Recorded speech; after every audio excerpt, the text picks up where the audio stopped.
नमस्ते प्यारे बच्चों, स्वागत है आपका अपने चैनल कला वर्ग में। और अपने आज की इस वीडियो में हम आपके लिए लेकर आए हैं 12th क्लास का चैप्टर पर्यावरण और प्राकृतिक संसाधन। बच्चों, अपने चैप्टर को स्टार्ट करने से पहले आप इस चैनल को लाइक शेयर एंड सब्सक्राइब कर दीजिए और बेल आइकन को क्लिक जरूर कर दीजिएगा। इससे हमारे चैनल पर अपलोड होने वाली वीडियो की नोटिफिकेशन सबसे पहले आपके पास पहुँच जाएगी। चलिए हम अपना चैप्टर स्टार्ट करते हैं, पर्यावरण और प्राकृतिक संसाधन। सबसे पहले तो हमें ये पता होना चाहिए कि पर्यावरण होता क्या है। पर्यावरण हमारे चारों तरफ का जो वातावरण होता है, जो आवरण होता है, वो पर्यावरण कहलाता है। अब इसमें दो प्रकार का हमारे पास पर्यावरण है, एक तो प्राकृतिक और दूसरा मानव निर्मित। हमें अपने आसपास दो प्रकार की चीज़ें पाई जाती है, एक तो प्राकृतिक जो हमें प्रकृति से उपहार में मिली है और दूसरी मानव निर्मित। प्राकृतिक में जैसे हमारे पेड़ पौधे हैं, वायु है, सूर्य का प्रकाश है, ये सब प्राकृतिक है, मनुष्य इनको नहीं बना सकता है। और दूसरी तरफ हम बात करते हैं मानव निर्मित की, तो जैसे हमारे मकान हैं, हमारे स्कूल है, हमारे डेस्क हैं, सड़कें हैं, बसें हैं, ऑटो हैं, साइकिल है, जो भी चीज़ें हम मनुष्य ने खुद बनाई है वो मानव निर्मित पर्यावरण है हमारा। तो हमारे आसपास प्राकृतिक और मानव निर्मित दो प्रकार के वस्तुएं पाई जाती हैं। इन्हीं सब चीज़ों से हम घिरे होते हैं और इसी को हम पर्यावरण कहते हैं। नेक्स्ट है प्राकृतिक संसाधन किसे कहते हैं। प्राकृतिक संसाधन वो संसाधन होते हैं जो प्रकृति की ओर से हमें उपहार में मिले हैं, जैसे कि हमारी उपजाऊ मिट्टी, अनुकूल जलवायु, वनस्पति, जल, खनिज एवं ईंधन, सौर ऊर्जा, वन्य प्राणी सभी। विश्व की साझी संपदा। देखिए, विश्व की साझी संपदा क्या होती है? इसका मतलब होता है एक ऐसी संपदा जिस पर किसी एक देश का नहीं बल्कि सभी देशों का समान अधिकार होता है, उसको कहा जाता है विश्व की साझी संपदा। जैसे कि हमारा पर्यावरण है, वो सबकी साझी संपदा है, उस पर किसी एक व्यक्ति का अधिकार नहीं है। ना ही हवा को आप बहने से रोक सकते हैं कि इस देश ने एक दीवार खींच दी है, भाई चीन को हम हवा नहीं आने देंगे, या चीन वाले दीवार खींच दें कि हम वहाँ पर नहीं जाने देंगे, ऑक्सीजन को नहीं जाने देंगे, हम अपने ऑक्सीजन को कैद करके रख लेंगे। ऐसा कुछ पॉसिबल नहीं है। तो ये जो हमारी प्राकृतिक संपदा है जिस पर सभी देशों का समान अधिकार है, ये हमारी साझी संपदा या साझी विरासत हम इसको कह सकते हैं। इसके बाद है मूलवासी। मूलवासी क्या होते हैं? जनता का वह भाग जो किसी वन प्रदेश या अन्य भूभाग पर, किसी एक भूभाग पर एक बहुत लंबे समय से रहते आ रहे होते हैं, वो वहाँ के मूलवासी कहलाते हैं। मूल मतलब जहाँ उनकी जड़ है, तो इनको हम मूलवासी कहते हैं। एक लंबे समय से किसी भूमि के टुकड़े पर या जंगल में कुछ लोग लंबे समय से रहते आ रहे होते हैं, तो इसी को कहा जाता है मूलवासी। पृथ्वी सम्मेलन सन 1992 में 1992 में पृथ्वी सम्मेलन हुआ था। ब्राज़ील का एक शहर है रियो डी जेनेरियो, वहाँ पर प्रथम पृथ्वी सम्मेलन हुआ था। इसके बाद है पृथ्वी सम्मेलन में भाग लेने वाले सदस्य देशों की संख्या 170 थी और अवर कॉमन फ्यूचर के नाम से एक रिपोर्ट प्रकाशित की गई थी, बर्टलैंड रिपोर्ट 1987 में, 1987 में। नेक्स्ट पॉइंट है हमारा अंतर्राष्ट्रीय राजनीति से जुड़े 3 मसले बताइए। तो अंतर्राष्ट्रीय राजनीति से जुड़ा पहला मसला है जंगल के प्रश्न पर राजनीति। जैसा कि हम देखते आए हैं कि भारत और भारत के साथ साथ और भी बहुत सारे देश किसी न किसी देश के उपनिवेश रहे हैं, गुलाम रहे हैं। तो जो ये देश थे जो दूसरों को गुलाम बनाते थे, इन्होंने अपने उपनिवेश देशों का बहुत ही ज़्यादा प्राकृतिक रूप से भी बहुत शोषण इनका किया है। इसकी वजह से वहाँ के जंगल, जैसे कि हम भारत का एग्जाम्पल लें तो भारत में नील की खेती ज़बरदस्ती कराई जाती थी अंग्रेज़ों के द्वारा। कारण क्या था कि विदेशों में जो नील था उसकी बहुत ज़्यादा डिमांड थी और भारत में पैदा होने वाला नील बहुत ही अच्छी चमक देता था कपड़ों में। तो जो अंग्रेज़ लोग थे वो हमसे ज़बरदस्ती नील की खेती कराते थे, लेकिन इससे क्या हुआ, इससे भारत की जो प्राकृतिक संपदा थी, ज़मीन, वो बंजर हो गई, क्योंकि जिस ज़मीन के जिस टुकड़े पर नील की खेती की जाती थी वो टुकड़ा बंजर हो जाता था, उस पर फिर दूसरी खेती की जानी संभव नहीं थी। तो जंगलों के ऊपर राजनीति का प्रश्न उत्पन्न हुआ है। दूसरा है पानी के सवाल पर राजनीति। देखिए, पानी आज के समय में एक बहुत बड़ा मुद्दा बन चुका है, क्योंकि हम देख रहे हैं हर तरफ पानी को प्रदूषित किया जा रहा है। नदियाँ इतनी बुरी तरह से प्रदूषित हो चुकी है, गंदी हो चुकी है कि उनको देखकर लगता ही नहीं कि वो नदियाँ हैं, वो नाले बनते जा रहे हैं। और पानी तो बहता हुआ है, एक स्थान से दूसरे स्थान पर बहता रहता है, हम उस पर कोई रोक नहीं लगा सकते हैं। तो ये भी एक राजनीति का मुद्दा बन गया है। इसके बाद वायुमंडलीय मसले पर राजनीति। देखिए, पॉल्यूशन बहुत ज़्यादा फैल गया है, प्रदूषण बहुत ज़्यादा फैला हुआ है, इस मसले पर भी राजनीति हो रही है। जो विकसित देश हैं वो अल्प विकसित और विकासशील देशों के ऊपर प्रतिबंध लगाना चाहते हैं कि आप इस प्रकार का प्रोडक्शन ना करें, इस प्रकार की चीज़ों का इस्तेमाल ना करें जिनसे कि हमारा वातावरण प्रदूषित होता है और जहरीली गैसें निकलती हैं। जबकि भारत जैसे विकासशील देशों का ये कहना है कि क्योंकि जो पश्चिम के देश हैं उन्हीं देशों ने पर्यावरण को नुकसान ज़्यादा पहुंचाया है, तो इन सब चीज़ों पर उनको रोक लगानी जरूरी है। तो ये भी एक राजनीति का मुद्दा बन गया है। इसके बाद हमारा नेक्स्ट पॉइंट है प्रोटोकॉल और अंटार्कटिक पर्यावरण प्रचार। कब कब हुआ था ये प्रचार? शुरू हुआ था हमारा 1987 और 1991 में, 1991 में। नेक्स्ट पॉइंट है हमारा इम्पोर्टेंट है, जो अंटार्कटिका के ऊपर ओजोन परत पर छेद की खोज कब हुई थी। मतलब ये कहा जाता है ना, अंटार्कटिका पर जो ओजोन परत में छेद हो गया है ना, ओजोन परत में छेद नहीं हुआ है, हम इसको ये कह सकते हैं कि वो ओजोन परत जो थी वो पतली हो गई है, जिसकी वजह से सूर्य से आने वाली जो हानिकारक किरणें हैं वो पृथ्वी पर डायरेक्ट पहुंच जाती हैं, और इसी कारण से जो स्किन कैंसर हो रहा है, स्किन संबंधित डिजीज़ हो रही है, ये उसी की वजह से हो रहा है। 1980 के दशक में ओजोन परत पर छेद होने की खोज की गई थी। नेक्स्ट हमारा इम्पोर्टेंट पॉइंट है उत्तरी गोलार्ध और दक्षिणी गोलार्ध के देश। देखिए, उत्तरी गोलार्ध में जो देश आते हैं वो सभी विकसित देश हैं, और दक्षिणी गोलार्ध में आने वाले देश विकासशील देश हैं। भारत भी दक्षिणी गोलार्ध में ही आता है। इसके बाद हमारा अगला इम्पोर्टेंट पॉइंट है UNFCCC, United Nations framework convention on climate change. इसका प्रकाशन हुआ था 1992 में, 1992 में। नेक्स्ट है वैश्विक ताप वृद्धि या ग्लोबल वार्मिंग से आप क्या समझते हैं? देखिए, ग्लोबल मतलब वैश्विक, वार्मिंग मतलब गर्मी। विश्व में दिन प्रतिदिन जो गर्मी बढ़ती जा रही है, हमारा जो तापमान बढ़ता जा रहा है, इसी को ही ग्लोबल वार्मिंग कहते हैं। और ये क्यों हो रहा है? कुछ हानिकारक गैसें बहुत ज़्यादा हो गई है, जैसे कि कार्बन डाइऑक्साइड, मीथेन, क्लोरोफ्लोरोकार्बन। ये जहरीली गैसें हैं जो हीट को अपने अंदर ऑब्जर्व करके रखती है, और इसकी मात्रा पृथ्वी पर ज़्यादा हो गई है, इसी वजह से ग्लोबल वार्मिंग होती जा रही है। नेक्स्ट इम्पॉर्टेंट पॉइंट है भारत ने प्रोटोकॉल पर हस्ताक्षर कब किए थे? भारत ने 1997 प्रोटोकॉल पर हस्ताक्षर किए 2002 में। 1997 में एक प्रोटोकॉल बना था, उस पर भारत ने 2002 में हस्ताक्षर किए थे। नेक्स्ट है संरक्षण। संरक्षण का क्या मतलब होता है? संरक्षण का मतलब होता है किसी चीज़ को बचा कर रखना, बर्बादी से उसको बचाना। जैसे पर्यावरण के साथ साथ उसका प्रभावी उपयोग व प्राकृतिक संसाधनों का बिना किसी बर्बादी के उपयोग करना। इसी में एक और इम्पोर्टेंट पॉइंट आता है सस्टेनेबल डेवलपमेंट, जिसको हिंदी में कहा जाता है सतत विकास।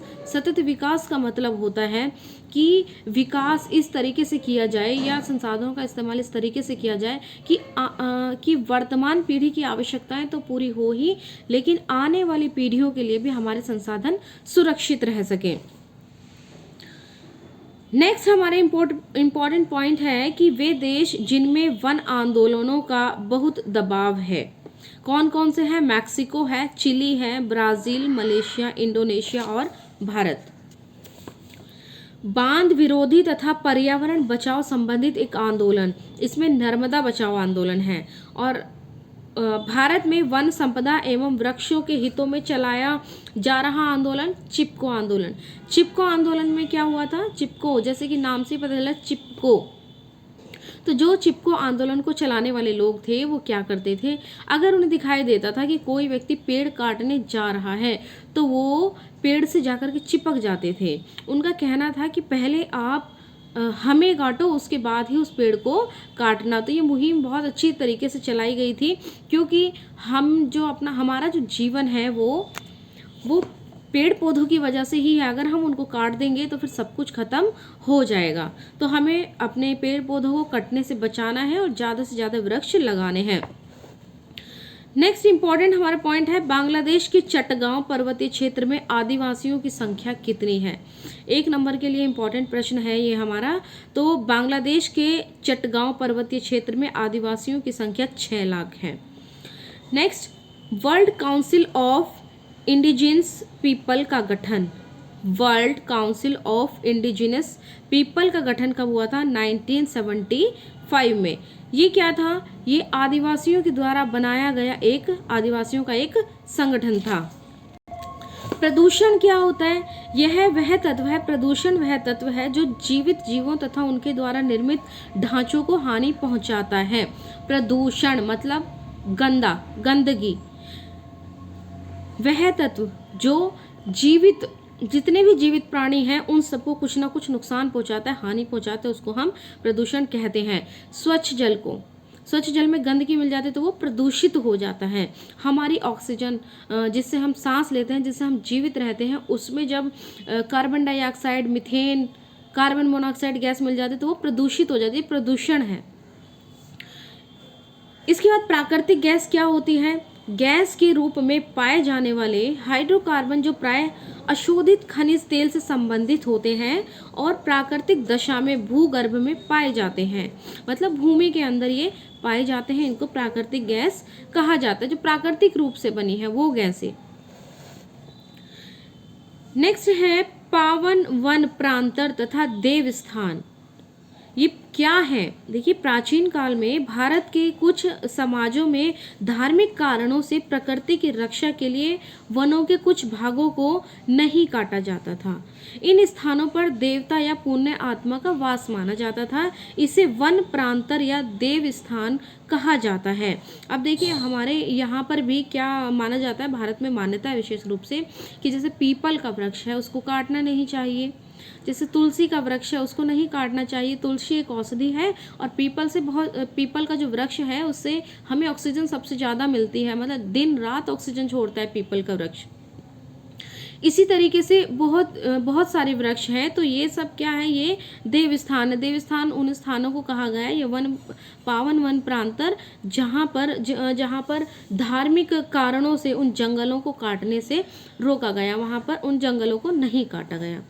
चलिए, ये हमारे जो इम्पोर्टेंट पॉइंट्स हैं वो हो जाते हैं। इसके बाद हम कुछ और बात करते हैं। देखिए, जो 1992 में 1992 में रियो सम्मेलन हुआ था, इसमें संयुक्त राष्ट्र संघ का पर्यावरण और विकास मुद्दे पर ध्यान केंद्रित करने वाला एक ये समिट हुई थी, एक ये बैठक हुई थी जो ब्राज़ील के रियो डी जेनेरियो शहर में हुआ था। इसको ही पृथ्वी सम्मेलन कहा जाता है। क्या था ये? संयुक्त राष्ट्र पर्यावरण कार्यक्रम था, यूएनडीपी के द्वारा चलाया गया एक कार्यक्रम था, जो मतलब समिट इसमें की गई थी। इसी को ही पृथ्वी सम्मेलन कहा गया था।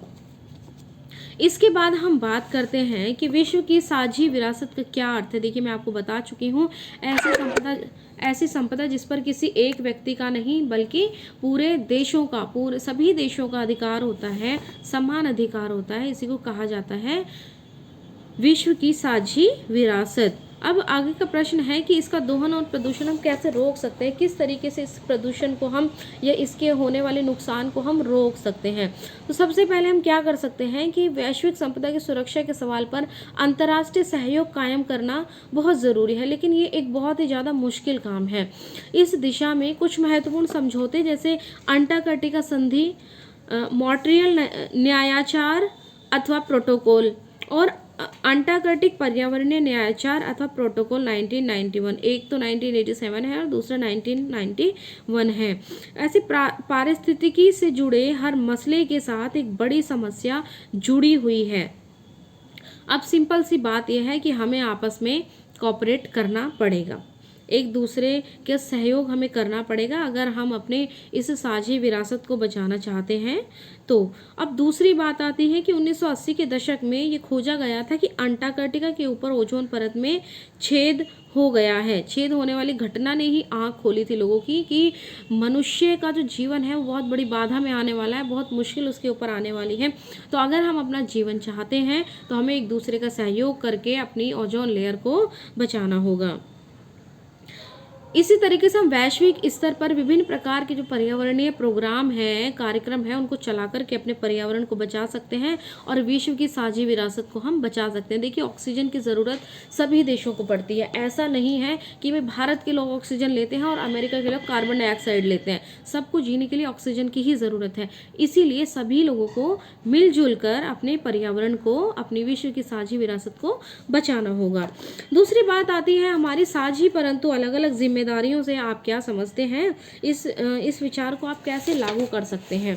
देखिए, साझी परंतु अलग अलग जिम्मेदारियां, इसका मतलब है कि पर्यावरण को लेकर के साझी सभी की जिम्मेदारियां हैं, लेकिन कुछ अलग अलग जिम्मेदारियां हैं। अब जैसे हम बात करते हैं कि पश्चिम के देशों ने बहुत पोल्यूशन फैलाया, उसकी वजह से ओजोन लेयर में छेद हो गया, क्योंकि भारत जैसे जो विकासशील देश थे उनमें तो आज के टाइम में ये जो हानिकारक गैसें छोड़ने वाले चीज़ें हैं, इनका इस्तेमाल अब ज़्यादा लेवल पर होना शुरू हो गया है, एसी वगैरह का। लेकिन पश्चिम के देश जो हैं वहाँ पर तो बहुत लंबे टाइम से ऐसा हो रहा है, तो उनको ज़्यादा मेहनत करनी चाहिए। इसी बात की पश्चिम के देशों में और भारत जैसे विकासशील देशों में, उत्तरी गोलार्ध और दक्षिणी गोलार्ध के देशों में इसी बात को लेकर के थोड़ा मतभेद है। उत्तरी गोलार्ध के जो देश हैं उनका कहना है कि विकासशील देशों को ऐसी चीज़ों का इस्तेमाल करने से अपने ऊपर रोक लगानी होगी, जबकि दक्षिणी गोलार्ध के जो देश हैं वो ये कहते हैं कि क्योंकि उन्होंने ज़्यादा नुकसान पहुंचाया है तो उनकी ज़्यादा जिम्मेदारियां बनती हैं। ठीक है, अब इसमें हम आगे आते हैं कि उत्तर के विकसित देश पर्यावरण के मसले पर उसी रूप में चर्चा करना चाहते हैं जिस दशा में पर्यावरण आज मौजूद है। वे चाहते हैं कि पर्यावरण के संरक्षण पर हर देश की जिम्मेदारी बराबर है। दक्षिण के विकासशील देशों का तर्क है, देखिए जैसे कि मैंने आपको बताया, क्योंकि नुकसान उन्होंने ज़्यादा पहुंचाया, उद्योग धंधे वहाँ पर ज़्यादा है तो उनकी ज़्यादा जिम्मेदारी है।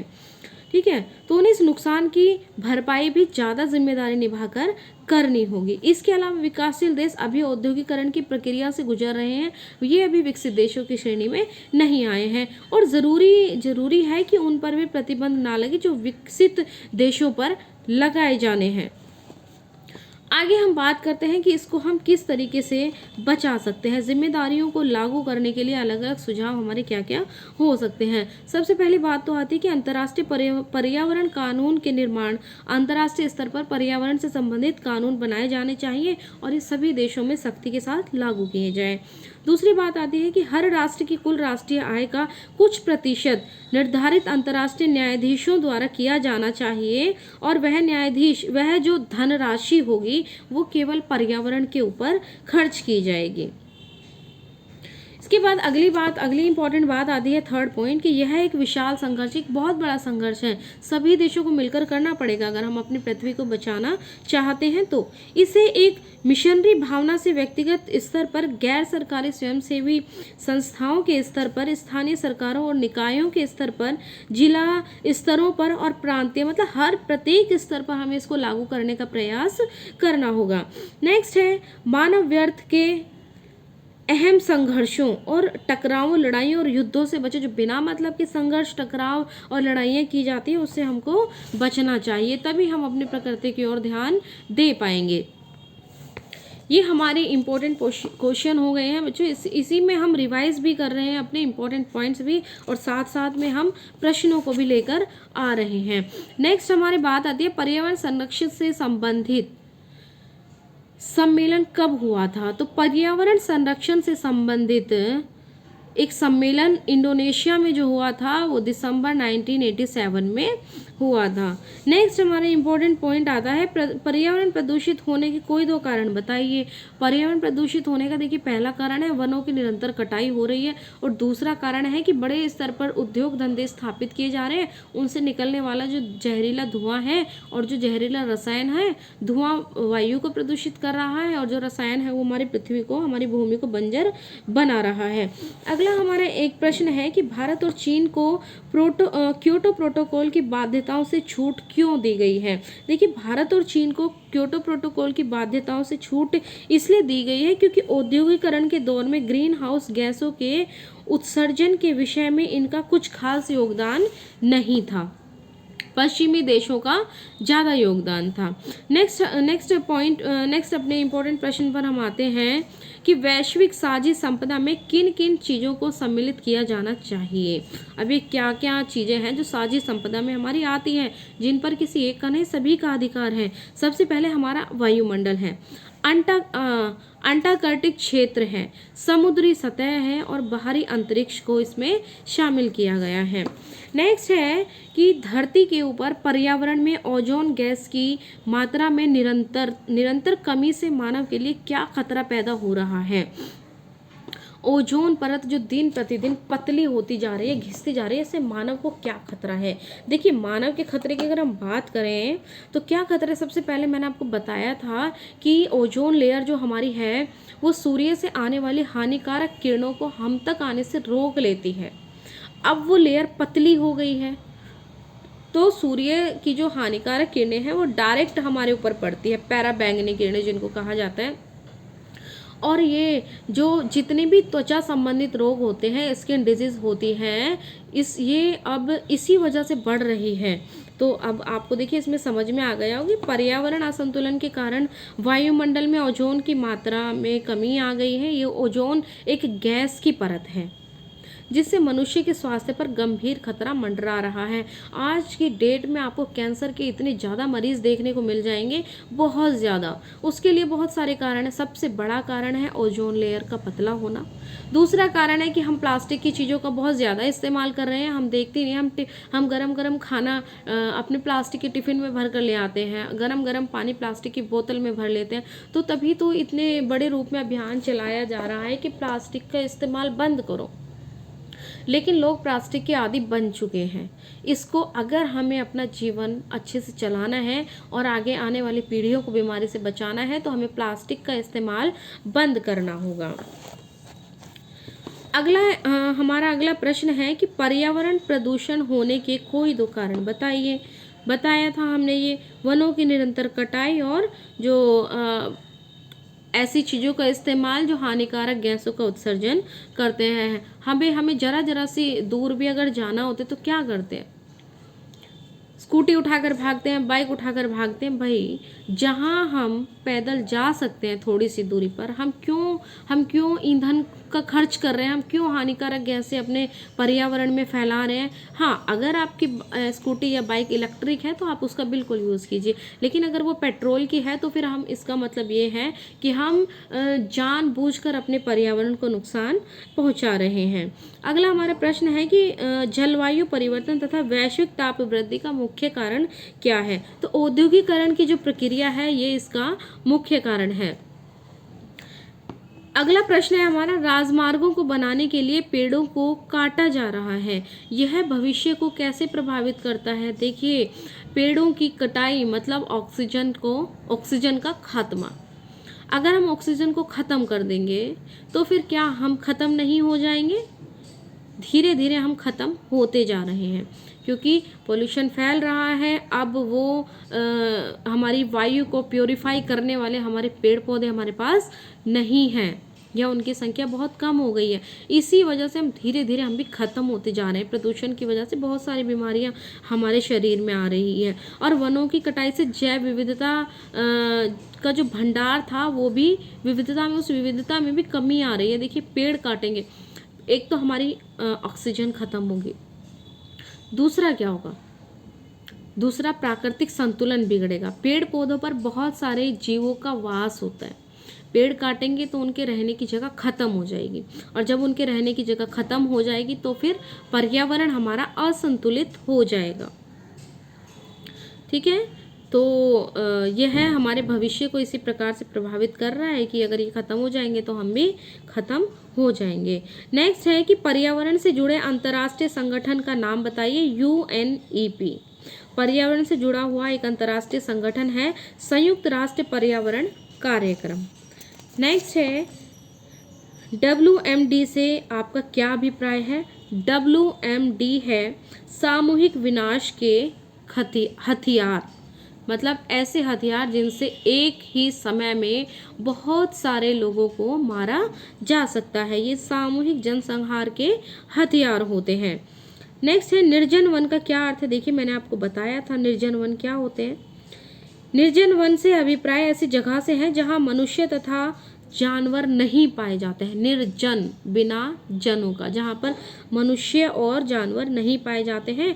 उत्तरी गोलार्ध के कई देशों में निर्जन वन पाए गए हैं। इन देशों में वनों को जो निर्जन प्रांत के रूप में देखा गया है। यहाँ मनुष्य निवास नहीं करते। इस प्रकार का दृष्टिकोण मनुष्य को प्रकृति का अंग नहीं मानता है। ठीक है, नेक्स्ट है पर्यावरण से आपका क्या अभिप्राय है। देखिए हम डिस्कस कर चुके हैं। मूलवासी किसे कहा जाता है। जनता का वह भाग जो प्रकृति वातावरण में रहता है, एक ही स्थान पर बहुत लंबे समय से रह रहा होता है, उसको हम मूलवासी कहते हैं। अगला है कि पर्यावरण निम्नीकरण से जुड़े हुए मसले विश्व राजनीति का हिस्सा कैसे बन गए हैं। पर्यावरणीय निम्नीकरण मतलब कमी आना से जुड़े हुए मसले विश्व राजनीति का हिस्सा इसलिए बन गए क्योंकि नकारात्मक प्रभावों के अंतर्गत विश्व के सभी देश प्रभावित हो रहे हैं। पर्यावरण के नुकसान का विनाश पर्यावरण के विनाश से होने वाला जो नुकसान है वो सभी देशों पर हो रहा है। अगला हमारा इम्पोर्टेंट प्रश्न है कि वैश्विक तापन के कोई दो परिणाम बताइए। देखिए वैश्विक तापन के परिणाम, इसमें सबसे पहले है कि ग्लेशियर जो हमारे हैं वो पिघलते जा रहे हैं, जिसकी वजह से समुद्र तटीय देशों में जलमग्न होने का खतरा है। ग्लेशियर पिघल रहे हैं मतलब बर्फ के बड़े बड़े पहाड़ जो है वो धीरे धीरे पिघलने शुरू हो गए हैं। अब वो सारा पानी महासागरों में आ रहा है, तो उनके आसपास के जितने भी देश हैं उनको उनके डूबने का खतरा है इससे।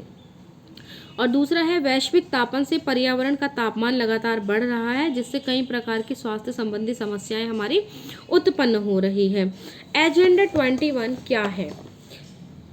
एजेंडा 21 में जलवायु परिवर्तन जैसे विविधता और वानिकी से संबंधित जितने भी नियमाचार हैं, नियम कानून है, वो निर्धारित करने के इसमें तौर तरीके सुझाए गए हैं एजेंडा 21 में।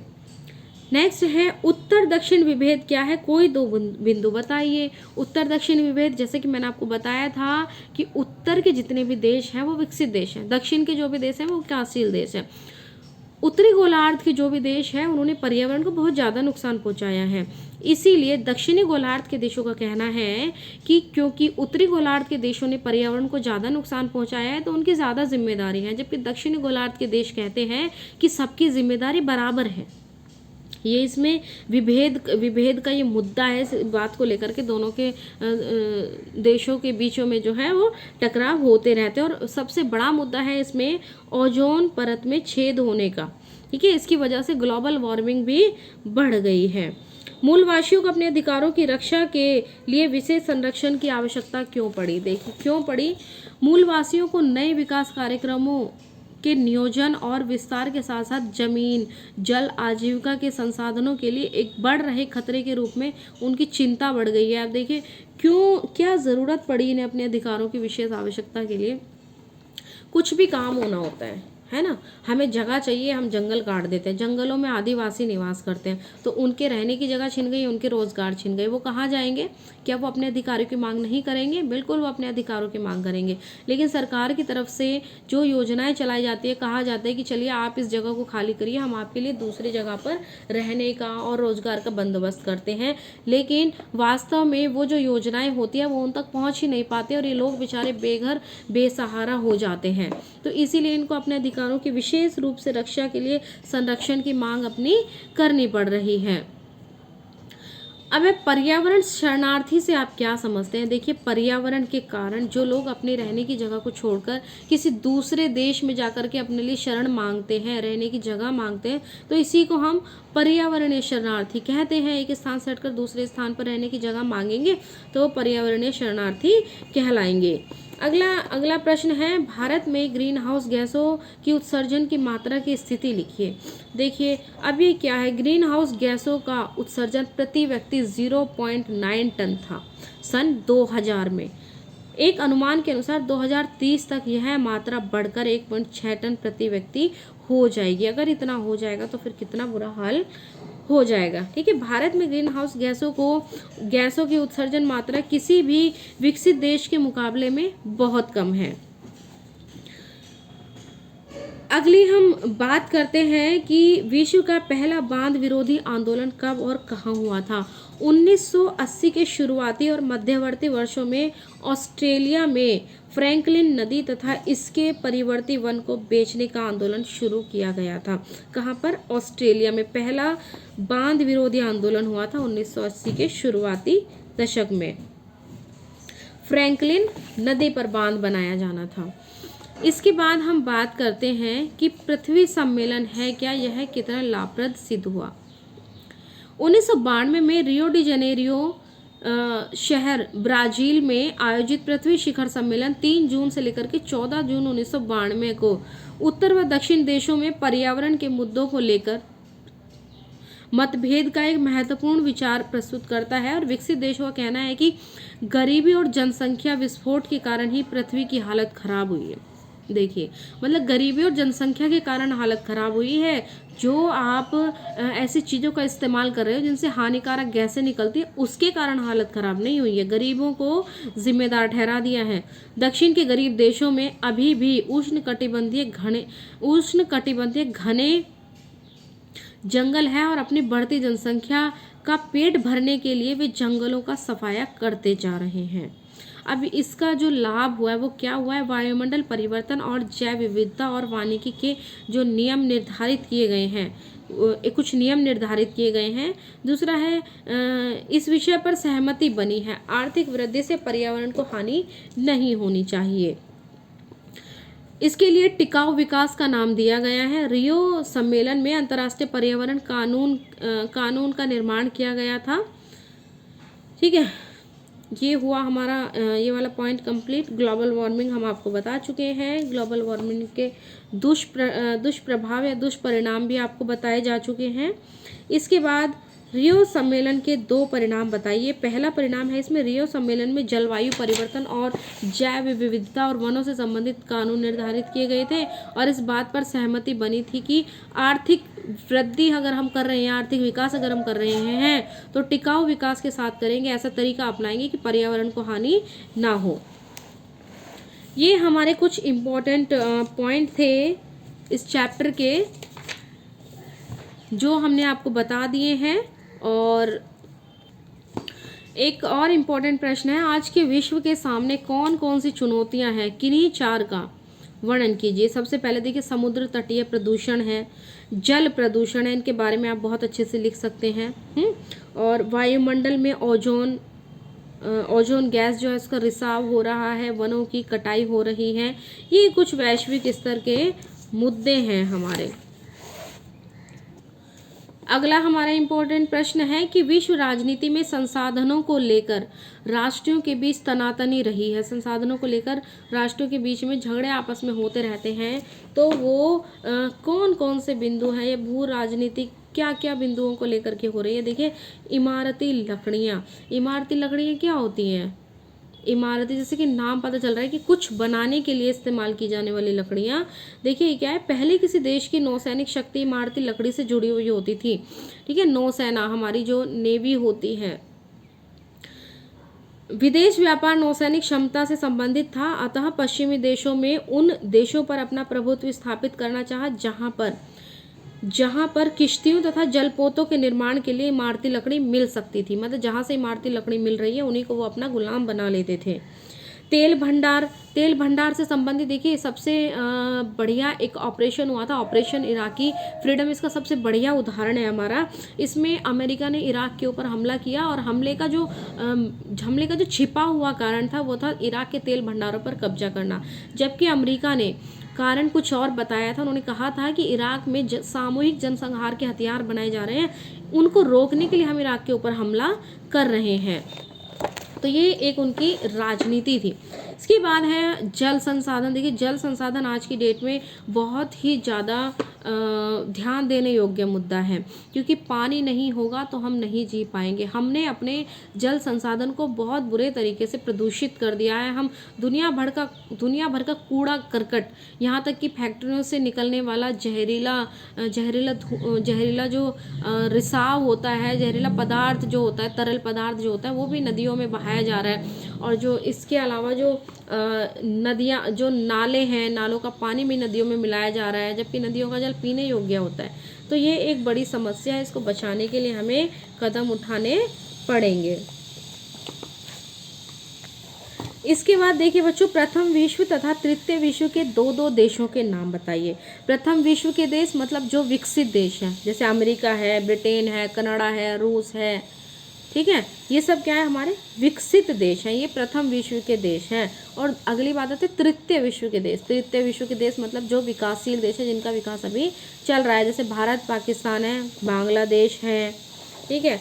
सतत पोषणीय विकास मैं आपको बता चुकी हूँ बहुत अच्छे से। सतत पोषणीय विकास मतलब विकास इस तरीके से किया जाए कि वर्तमान पीढ़ी की आवश्यकताएं तो पूरी हो जाए, लेकिन आने वाली पीढ़ियों के लिए भी संसाधन सुरक्षित रहे। अगला प्रश्न है, क्योटो प्रोटोकॉल का क्या अर्थ है। देखिए क्योटो प्रोटोकॉल एक अंतर्राष्ट्रीय समझौता है। इसके अंतर्गत औद्योगिक क्षेत्रों के लिए ग्रीन हाउस गैसों के उत्सर्जन को कम करने का लक्ष्य निर्धारित किया गया था। अगला प्रश्न है, क्योटो प्रोटोकॉल पर कब तथा किस देश में सहमति बनी थी। 1997 में 1997 में क्योटो प्रोटोकॉल पर जापान में सहमति बनी थी।